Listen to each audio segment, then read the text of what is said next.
Assalamualaikum warahmatullahi wabarakatuh.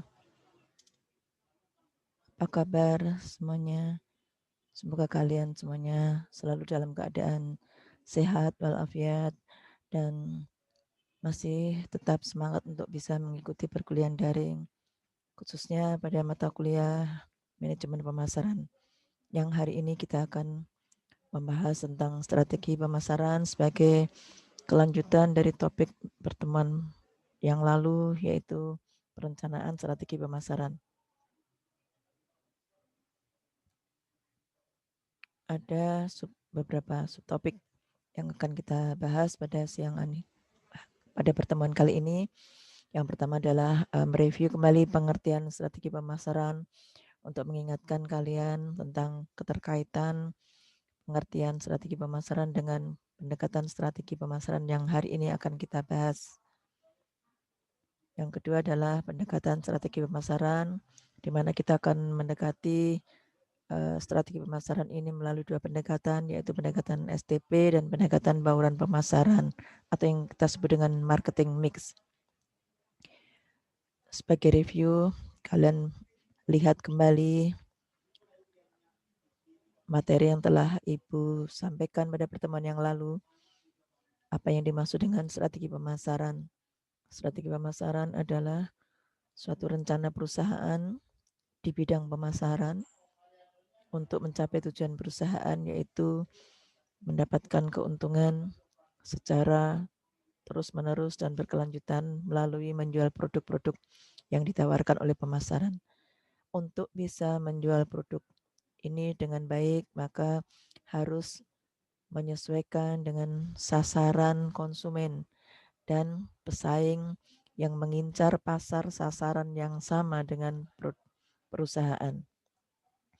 Oleh karena itu, telah kita pelajari sebelumnya bahwa kita akan melakukan analisis lingkungan pemasaran.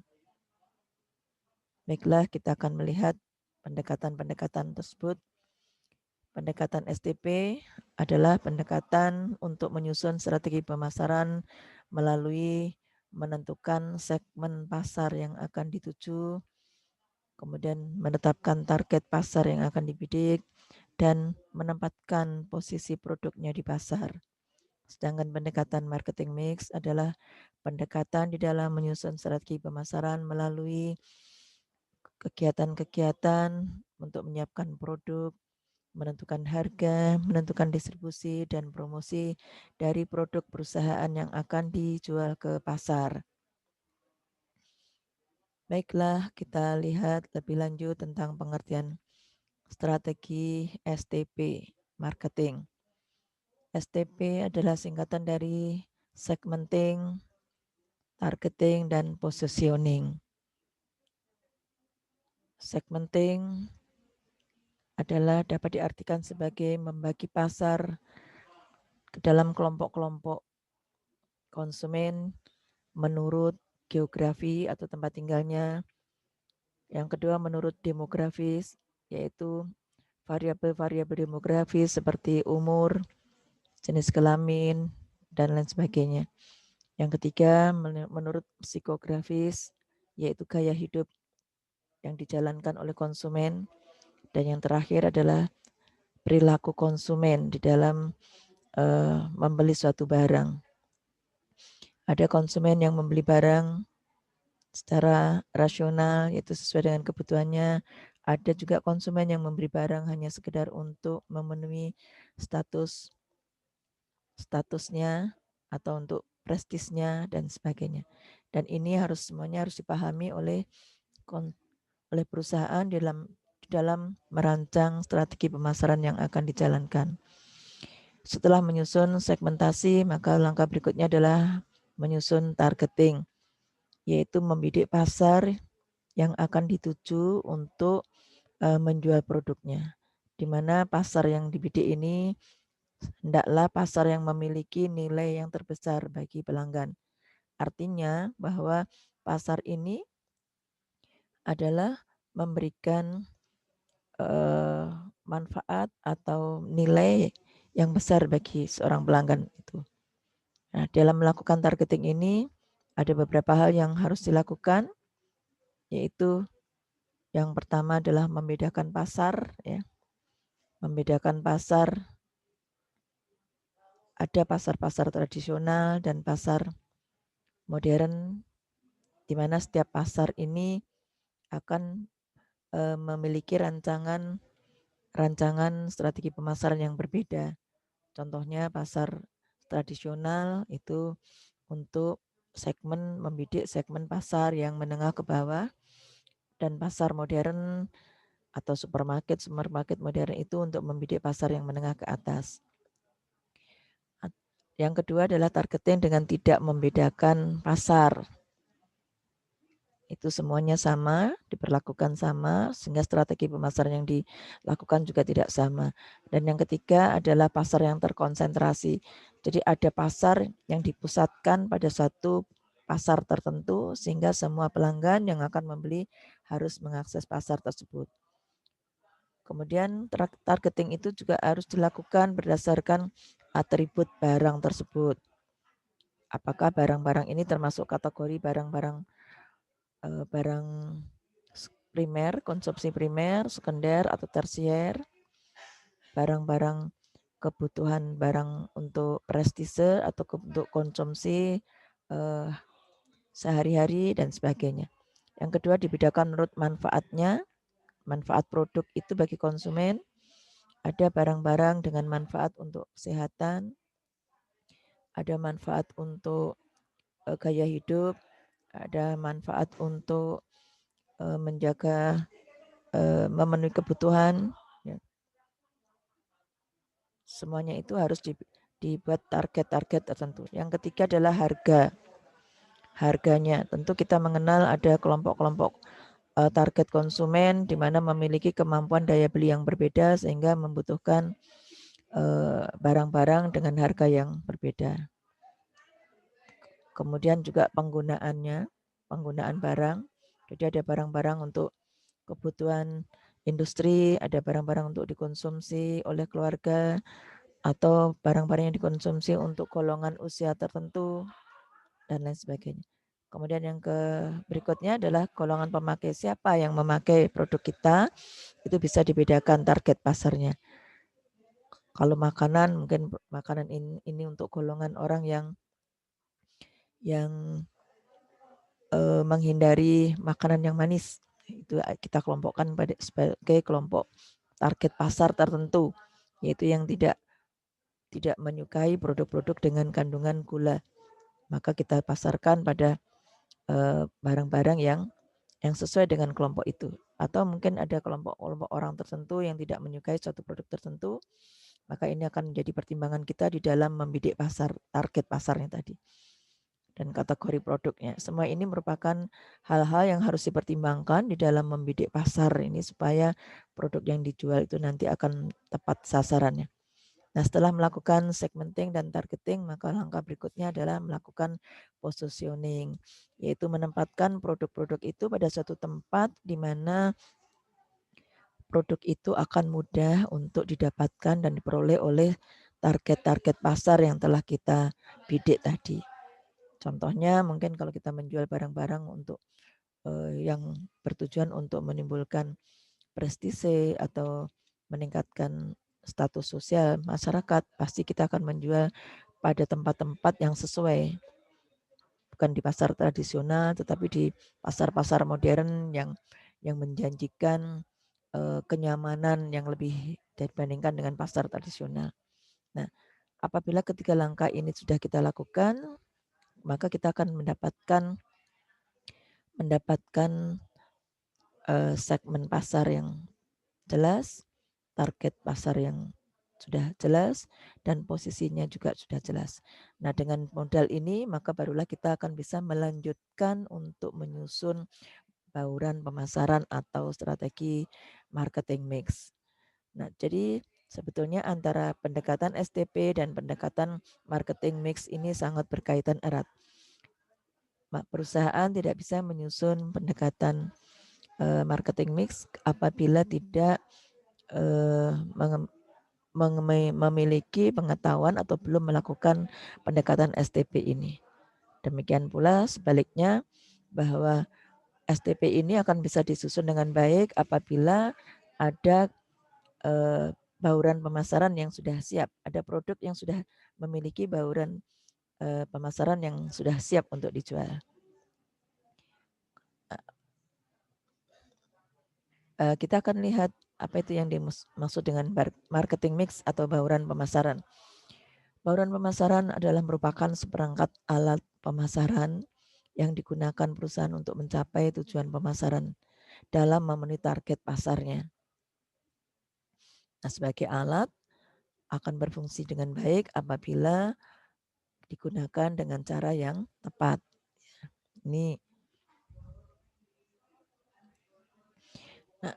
secara umum orang menyebut marketing mix atau bauran pemasaran itu ada empat unsur yang kita kenal dengan 4P. P yang pertama adalah price atau harga, P yang kedua adalah produk, yang ketiga adalah promotion atau promosi, dan yang keempat adalah place. Nah, kemudian sejalan dengan perkembangan dan kebutuhan di dalam dunia marketing, maka ada beberapa ahli mengembangkan teori 4P ini menjadi 7P. Terutama marketing mix 7P ini lebih ditujukan untuk produk-produk yang banyak menggunakan yang menawarkan produk berupa jasa. Ya, karena poin kelima, 6, dan 7 ini adalah yang berkaitan dengan masalah jasa atau pelayanan. Kita lihat yang pertama, marketing mix pertama. Baik, mengapa sih disebut dengan marketing mix? Mix itu artinya campuran strategi pemasaran. Dikatakan marketing mix karena di dalam kegiatan marketing mix itu terhimpun beberapa kegiatan. Yang pertama adalah ada tujuan yang ingin dicapai, ada produknya, jenis produknya, ada target pasarnya, ada struktur pasar, ada perilaku pesaing, ya, ada isu-isu global yang terkait dengan kultur, ya, misalnya budaya dan agama. Kemudian berikutnya posisi pasar, ya, ada portofolio produknya. Nah, berbagai kegiatan ini merupakan terintegrasi menjadi satu sehingga akan berpengaruh terhadap strategi yang disusun oleh perusahaan. Sehingga bisa jadi setiap perusahaan memiliki strategi yang unik, yang berbeda dengan perusahaan yang lain karena kondisinya yang berbeda tersebut. Nah, marketing mix 4P, kita lihat 4P ini yang pertama adalah produk, kemudian yang kedua price, promotion, dan place. Beberapa variabel tentang produk. Ini adalah diantaranya quality, kualitas, ya, keutamaan produk, pilihan, style atau gayanya, mereknya, kemasan, ukuran, pelayanan, garansi maupun keuntungan dengan membeli produk itu. Sedangkan yang price adalah daftar harganya, diskon, allowance atau kelonggaran pembayaran, ya, cara pembayaran. Kalau zaman sekarang ini sudah mulai sangat populer untuk melakukan pembayaran secara online dengan menggunakan jasa bank, yaitu melalui pembayaran transfer bank. Dan akhir-akhir ini bahkan lebih populer lagi dengan menggunakan jasa-jasa pihak lembaga keuangan untuk melakukan pembayaran sebagaimana kartu kredit itu, ya. Contohnya misalnya seperti lembaga-lembaga keuangan, OVO dan lain sebagainya. Kemudian yang ketiga adalah promotion atau kegiatan untuk meningkatkan penjualan melalui beberapa aktivitas yang bersifat promosi. Di antaranya adalah iklan, periklanan, atau sales penjualan, promosi penjualan, baik yang door to door atau secara langsung, atau publikasi, ya, atau menjual secara langsung lewat counter-counter tertentu, ya, atau gerai-gerai tertentu, atau mungkin melakukan pemasaran langsung dengan membuat satu gerai tersendiri. Yang terakhir adalah place atau distribusi, diartikan ini adalah menentukan tempat-tempat dan saluran untuk memposisikan produknya, untuk meletakkan atau menempatkan produknya pada satu tempat di mana akan memberikan kemudahan bagi konsumen untuk memperolehnya. Nah, ini diantaranya adalah menentukan salurannya, kemudian cakupannya, ruang lingkupnya, lokasi atau wilayahnya, stoknya, transportasi, dan sebagainya. Kita lihat yang pertama adalah produk.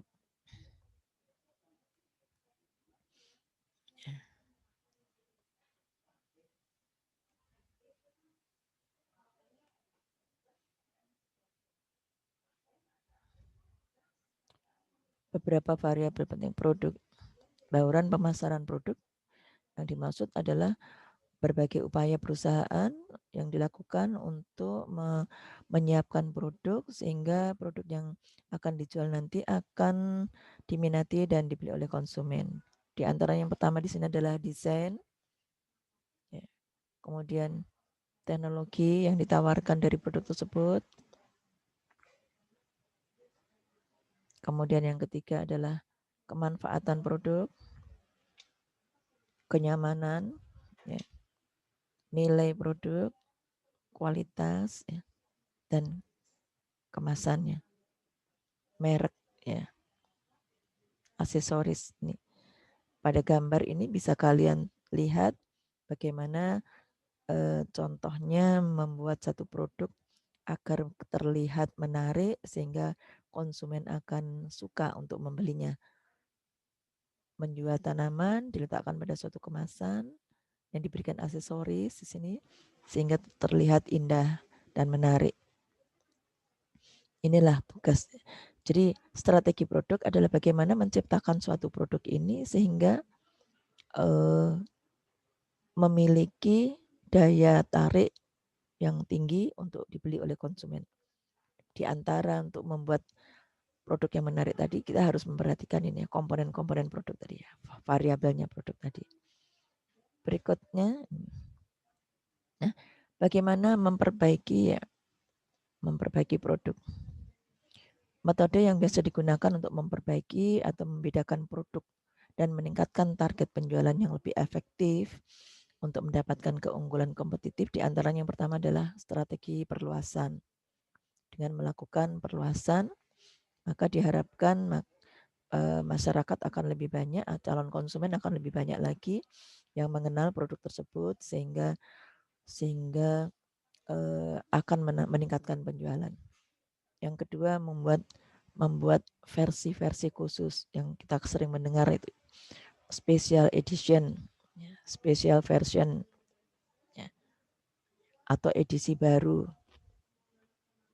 atau perbaikan-perbaikan yang nyata yang bisa dilihat secara langsung oleh konsumen. Misalnya kemasannya berubah atau mungkin juga ukurannya, ya. Atau mungkin nah ini ya, perubahan kemasan ini ya, perubahan kemasan. Teknologinya juga berubah. Nah, ini kalau kita melihat produk-produk seperti handphone itu banyak melakukan upaya untuk meningkatkan daya jual produknya dengan merubah teknologinya. Teknologinya dirubah dan lain sebagainya. Yang kedua adalah price atau harga. Nah, berbagai tindakan atau upaya perusahaan untuk meningkatkan penjualan melalui rekayasa atau perbaikan-perbaikan di bidang harga. Di antaranya di sini adalah memberikan harga khusus ketika peluncuran barang, skimming, meluncurkan produk yang pertama. Jadi biasanya kalau ada varian baru atau produk dengan edisi baru biasanya diberikan harga khusus, harga diskon. Atau harga saat penetrasi juga berbeda. Harga psikologi. Kalian sering berbelanja mungkin di supermarket dengan melihat mengapa banyak perusahaan mencantumkan harga itu tidak dalam bentuk angka bulat. Misalnya kalau harga katakanlah sayur atau buah nanas itu mungkin harganya bukan 5.000 per biji tetapi 4.950 atau 4.900 dan sebagainya. Ini adalah harga-harga yang diciptakan, yang diharapkan akan bisa mempengaruhi psikologi konsumen untuk membeli. Karena pembeli biasanya akan melihat salah satu pertimbangannya untuk membeli adalah melihat harga. Ketika melihat harga yang 4.900 dengan 5.100, itu pasti akan memilih yang 4.900 karena terkesan lebih murah. Yang keempat, bagaimana menetapkan biaya atau harga jual, yaitu dengan menambahkan tambahan-tambahan biaya yang dikeluarkan oleh perusahaan. Itu sehingga muncul penetapan harga itu ada bermacam-macam. Salah satunya adalah berdasarkan biaya produksi ditambahkan biaya-biaya tambahan. Itu yang disebut dengan cost plus. Nanti insya Allah kita akan bahas sendiri pada sesi yang berbeda. Yang kelima adalah cost leader, yaitu loss leader, yaitu satu harga yang tidak berpedoman pada pesaing, tidak berpedoman pada biaya produksi, tapi dia menetapkan harga berdasarkan beberapa pertimbangan-pertimbangan tertentu yang dengan harga itu justru akan menambahkan daya jual produk tersebut. Berbagai upaya yang bisa dilakukan untuk meningkatkan penjualan melalui strategi harga ini diantaranya adalah memahami pasar. Ya. Di awal tadi sudah kita bahas bahwa penting sekali untuk memahami pasar ini, diantaranya adalah segmen pasar yang kita hadapi, kemudian target yang kita bidik dan posisi produk dari perusahaan itu. Nah, apabila kita menyadari bahwa posisi produk di pasar itu masih di bawah, masih banyak perusahaan-perusahaan lain yang lebih di atas kita, mungkin saya ingatkan untuk melihat kembali materi yang lalu bahwa ada 5 tingkat persaingan. Ada seorang leader di dalam pasar, leader, challenger, follower, dan nicher. 4 ya, ada 4 kelompok perusahaan dalam persaingan. Nah, kalau kita posisinya leader, mungkin kita dengan mudah akan menetapkan harga yang tinggi. Tetapi ketika kita hanya berada pada posisi nicher yang hanya mengisi rong-rong pasar yang tersedia, maka kita jangan coba-coba untuk menetapkan harga yang tinggi. Pasti tidak akan dibeli oleh konsumen. Kemudian yang kedua, di dalam menetapkan harga, kita juga harus memahami tentang elastisitas. Ya. Elastisitas pendapatan, di mana ketika pendapatan masyarakat meningkat, akan seberapa besar pengaruhnya terhadap jumlah yang dibeli. Ini harus dipahami dengan baik untuk mengetahui karakteristik dari produk yang dijual tersebut. Kita tahu bahwa produk-produk pertanian atau produk pangan itu kebanyakan bersifat tidak elastis. Sehingga kenaikan-kenaikan harga itu tidak sangat berpengaruh, tidak besar pengaruhnya terhadap jumlah yang dibeli. Kenapa? Karena itu merupakan kebutuhan pokok ya, terutama seperti beras dan pangan strategis yang lain. Itu biasanya masyarakat tetap membeli produk pangan itu walaupun harganya meningkat. Ini berbeda dengan produk-produk konsumsi yang bersifat sekunder atau tersier. Yang ketiga adalah menaruh perhatian terhadap kompetitor. Jadi setiap kali perusahaan akan menetapkan harga hendaknya untuk melihat harga yang ditetapkan oleh perusahaan-perusahaan kompetitor. Ya. Karena seperti yang Ibu sampaikan tadi bahwa salah satu pertimbangan konsumen untuk membeli suatu produk biasanya adalah melihat harganya. Dari sederet barang yang ditampilkan di etalase sebuah supermarket atau toko, kita biasanya akan membandingkan mana yang lebih layak untuk dibeli berdasarkan pertimbangan harga. Kemudian yang ketiga adalah promotion. Promosi, ada beberapa variabel yang harus diperhatikan. Beberapa hal yang bisa dilakukan untuk melakukan promosi. Yang pertama yaitu penawaran khusus. Promotion adalah berbagai tindakan yang dilakukan oleh perusahaan untuk mempengaruhi ya, dan mendikte calon-calon konsumen maupun konsumen untuk membeli dan terus membeli produk-produk yang ditawarkan oleh perusahaan. Jadi ini sifatnya memang sebuah memprovokasi calon pembeli dan pembeli agar dia terus tetap membeli produk perusahaan.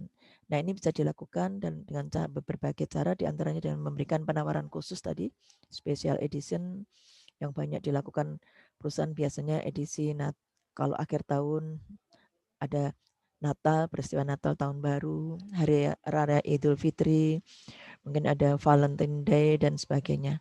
Momen-momen di mana yang masyarakat kita memang memiliki budaya untuk melakukan belanja pada momen-momen tersebut.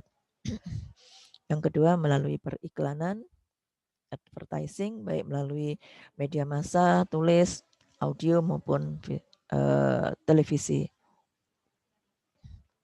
Yang ketiga adalah uji coba. Ini biasanya dilakukan oleh perusahaan dengan menempatkan sales-salesnya pada beberapa tempat-tempat pasar dalam baik tradisional maupun modern, sehingga masyarakat yang datang ke situ akan dapat mencoba produk tersebut, dan dari mencoba itu biasanya mereka akan memutuskan untuk membeli. Kemudian yang berikutnya adalah surat langsung, direct mailing, melalui surat-surat, juga melalui poster atau leaflet, dengan program hadiah, beli shampoo, hadiahnya sabun, dan sebagainya. Itu namanya bandit ya, melalui persaingan ya. Dan juga patungan ya. Patungan itu kerjasama dua perusahaan atau dua unit ya, dua unit produk yang digabungkan jadi satu. Nah, berbagai upaya yang bisa dilakukan untuk meningkatkan kinerja promosi ini adalah strategi untuk membuat konsumen sadar akan keberadaan produk atau jasa. Ini merupakan contoh, gambar ini merupakan contoh bagaimana nih sebuah leaflet yang disebarkan baik melalui media massa maupun disebarkan secara langsung untuk mempengaruhi masyarakat dalam belanja sayur. Ya. Mohon diingat bahwa di dalam promosi itu walaupun tujuannya untuk memprovokasi calon pembeli ataupun pembeli, harus diingat bahwa janganlah kita melakukan promosi hanya sekedar promosi. Artinya apa yang kita sampaikan dalam komunikasikan kepada mereka semuanya, pelanggan dan calon pelanggan, itu harus bisa dibuktikan dengan produk yang kita tawarkan. Jadi jangan memberikan pernyataan-pernyataan atau kalimat-kalimat di dalam promosi itu yang nanti justru akan menjadi bumerang, akan merugikan perusahaan sendiri apabila hal itu tidak terbukti atau tidak terdapat di dalam produk itu. Yang berikutnya adalah place. Place adalah upaya perusahaan yang dilakukan untuk menempatkan dan mendistribusikan barang pada tempat-tempat di mana akan mudah untuk dijangkau dan dilihat oleh konsumen, sehingga mereka akan mudah memperolehnya. Jadi prinsipnya adalah sebanyak mungkin dan sedekat mungkin barang itu tersedia di dekat calon-calon konsumen kita atau pelanggan-pelanggan kita. Ini yang paling gampang biasanya menempatkan pada retail eceran. Jadi menempatkan pada toko-toko yang merupakan pengecer. Atau juga ada yang di wholesale. Nah, sekarang ini terjadi perubahan paradigma ya. Kalau zaman yang di masa yang lalu, yang namanya supermarket dan mall-mall itu atau hypermarket itu adalah disebut hypermarket, mereka menjalankan dua fungsi, baik sebagai retail maupun sebagai wholesaler. Nah, sebetulnya hal ini berbeda. Retail adalah toko-toko kecil yang menjual secara eceran, tidak secara partai besar. Tetapi sekarang ini terjadi suatu integrasi penggabungan antara retail dan wholesaler, di mana bisa kita lihat banyak sekali gerai-gerai supermarket besar yang menjual secara eceran maupun secara grosir dalam tempat dan waktu yang sama. Salah satu contohnya adalah Lotte Mart, Hypermart. Jadi ada produk-produk yang di bandit untuk membeli secara, kalau membeli secara bandit yang paketan lebih murah dibandingkan harga eceran. Kemudian bisa menggunakan layanan surat, mail order, internet. Nah, ini yang sekarang sedang ngetren adalah menjual produk secara online. Itu dilakukan internet marketing ya. Mungkin nanti ada sesi tersendiri akan membahas ini. Ya, ini penjualan langsung ya. Orang ke orang, berbagai saluran. Nah, ini place ya, lokasi. Jadi bagaimana memilih lokasi yang strategis untuk menjual produk. Jadi place atau distribution ini adalah merupakan sarana di mana produk dan jasa dari produsen sampai ke konsumen atau di mana produk dan jasa tersebut dapat diakses oleh konsumen dengan mudah.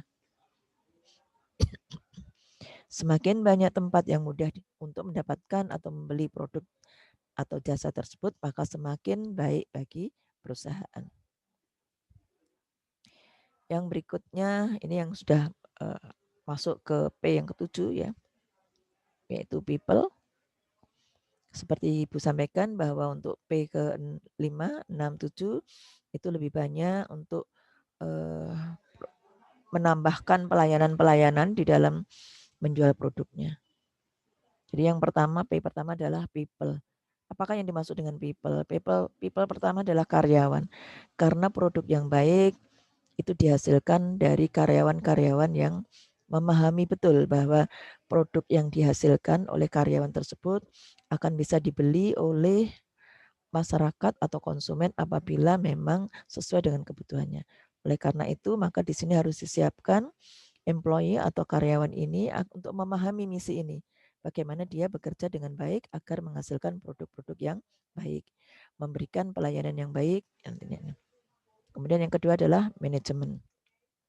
Manajemen juga harus memahami bahwa keberhasilan mencapai tujuan perusahaan secara menyeluruh itu sangat dipengaruhi oleh kesuksesan perusahaan di dalam memasarkan produknya.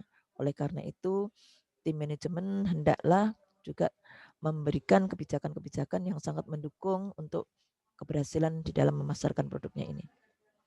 Yang ketiga adalah kultur atau budaya. Budaya dari perusahaan di dalam menyiapkan produk yang akan dijual tersebut. Yang keempat adalah customer service atau layanan pelanggan. Nah, ini yang kalian bisa sering melihat contohnya beberapa perusahaan yang memang sudah memahami betul pentingnya pelanggan bagi keberhasilan perusahaan dalam mencapai tujuannya. Ini akan memberikan layanan-layanan pelanggan melalui nomor telepon khusus ya, call center ya. Ada pusat-pusat pengaduan, layanan pelanggan dan sebagainya. Tujuannya adalah untuk memudahkan agar masyarakat ini, konsumen ini mudah menyampaikan keluhan-keluhan apabila menemukan kesulitan atau keluhan terhadap produk yang dibeli. Ya, ini kalau dalam perusahaan. Jadi di sini bagaimana orang-orang, karyawan, manajemen, kemudian layanan pelanggan, kultur tadi akan sangat mencerminkan image dari perusahaan tersebut. Nah, kalau perusahaan yang bisa menciptakan image yang baik bagi konsumen, maka ini akan menjadi modal yang kuat untuk tetap mempertahankan pelanggan tersebut. Ya. Jadi people di sini maknanya adalah image ya dari orang-orang yang mewakili perusahaan di dalam menjual produknya. Kemudian people ini juga kontak pertama tentang gambaran apa yang harus diberikan oleh produsen kepada konsumen. Jadi contohnya saja ketika kalian datang mungkin ke Unisma mendapatkan layanan di bagian resepsionis yang baik ya, mungkin kalian akan terkesan ya, memiliki kesan yang baik sehingga akan merasa mantap untuk memilih produk itu. Ya. Penambahan training. Nah, ini perlu untuk menciptakan people tersebut, maka perlu dilakukan training-training untuk menambah pengetahuan karyawan tersebut tentang produk yang dijual oleh perusahaannya. Ya. Jadi pengetahuan tentang misi, tentang produk, tentang sejarah perusahaan, tentang pimpinan dan pejabat perusahaan, ini sangat penting diberikan kepada karyawan. Nah, berikutnya adalah apakah staf perusahaan memiliki budaya bisnis? Itu harus dibangun ya, harus dibangun. Bukan hanya bagian untuk kegiatan pemasaran ini memang bukan hanya tugas dari bagian pemasaran saja, tetapi merupakan tugas dari semua yang terlibat di dalam perusahaan secara menyeluruh. Walaupun aktivitas pemasaran dilakukan oleh bagian pemasaran, tetapi pengetahuan tentang produk, tentang budaya perusahaan, dan tentang perusahaan itu harus dimiliki oleh semua karyawan sehingga akan dapat memberikan penjelasan-penjelasan kepada pihak-pihak yang memerlukannya. Berikutnya, P yang keenam adalah proses. Proses ini diantaranya adalah apakah proses yang dilakukan untuk menjual produk itu relevan dengan industrinya tersebut. Yang kedua, bagaimana proses melayani pelanggan. Jadi intinya pada proses ini adalah bagaimana memberikan pelayanan yang terbaik kepada pelanggannya sehingga konsumen akan menyukai produk yang dijual.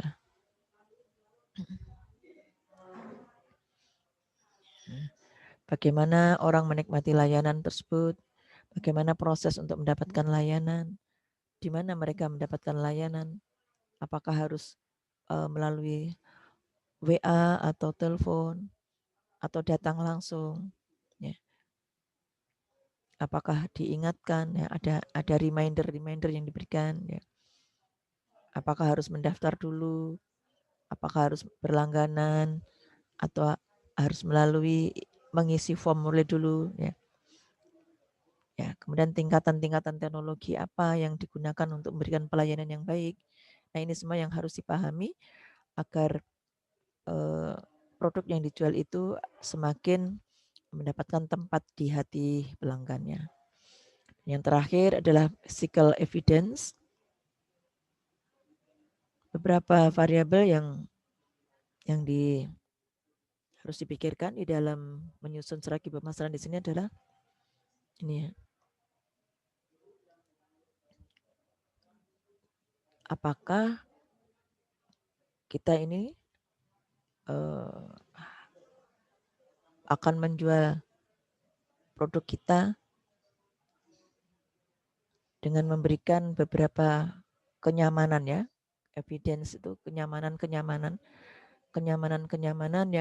yang terdapat di dalam.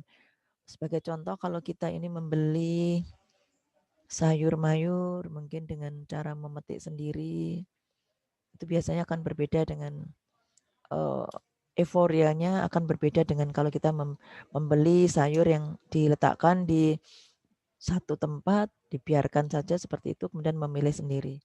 Nah, ini yang sekarang sedang ngetren dalam belanja sayur dan buah, di mana banyak para petani dan kelompok tani kita sudah membuat desain untuk menciptakan kenyamanan berbelanja ini. Ya, dengan cara petik sayur sendiri, bahkan di Surabaya ada yang namanya Puspa Agro itu menjual sayur dengan cara cabut sayur sendiri dengan akar-akarnya. Nah, ini ada kepuasan yang luar biasa dari seorang konsumen dengan membeli seperti ini. Seperti di supermarket itu memilih sendiri, ya. Memilih sendiri, kemudian ditimbang dan sebagainya. Beda dengan kalau yang sudah di pasar tradisional, mereka mungkin tidak boleh memilih atau kemudian ditimbangkan dan sebagainya. Itu sensasinya berbeda belanja sebenarnya. Ini akan sangat besar pengaruhnya terhadap keputusan konsumen di dalam membeli suatu barang. Jadi intinya physical environment atau evidence ini adalah kondisi atau suasana hati, ya, suasana lingkungan yang diciptakan oleh perusahaan sedemikian rupa yang akan berpengaruh terhadap keputusan pembelian. Ya. Kalau kondisi tokonya ini lusuh, kotor gitu ya, mungkin orang nggak akan malas membeli. Apalagi kalau itu produk-produk pangan atau makanan yang siap konsumsi, orang pasti akan melihat yang pertama adalah ini, tempatnya bersih enggak, modern atau kuno ya.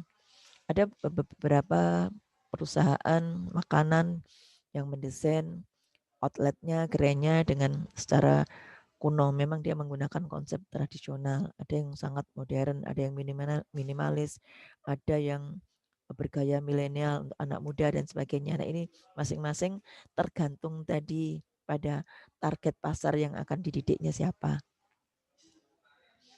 Nih, terang gelap. Kalian perhatikan kalau melewati Indomaret atau Alfamaret, mohon maaf, saya tidak bermaksud promosi di sini. Mengapa mereka selalu menggunakan lampu-lampu yang terang? Ya, ini konsep mereka bahwa dengan lampu yang terang ini akan menarik orang untuk membeli. Kemudian suasananya romantis atau tidak romantis. Pada beberapa target pasar tertentu ini menjadi pertimbangan penting ya. Bersih, kotor, tidak terawat. Nah, ini ya. Ada musiknya, ada berbau nggak enak atau tidak, ini akan menjadi pertimbangan untuk memilih. Nah, baiklah demikian yang Ibu bisa sampaikan untuk materi pertemuan hari ini. Untuk memperdalam kasus ini ada satu contoh ya, ini ada satu contoh tentang bauran pemasaran dari sebuah produk yang sudah Ibu sampaikan, linknya di sini, kalian lihat di sini, kalian pelajari, kemudian dengan melihat contoh itu buatlah satu analisis bauran pemasaran produk pertanian sebagaimana contoh tersebut. Produknya apa saja kalian bebas dan Anda tidak perlu capek-capek kemana-mana, tetapi cukup duduk di rumah di depan laptop sudah bisa membuat ini. Oke, semoga kalian bisa memahami dan menerima materi-materi kuliah hari ini, dan apabila ada pertanyaan-pertanyaan yang belum terjawabkan, silahkan kalian kontak untuk menanyakannya langsung pada Ibu. Mungkin bisa melalui WA. Selamat belajar. Minggu. Untuk pertemuan berikutnya kita akan lakukan mungkin nanti insya Allah kalau bisa akan secara online. Terima kasih. Kita tutup. Assalamualaikum warahmatullahi wabarakatuh.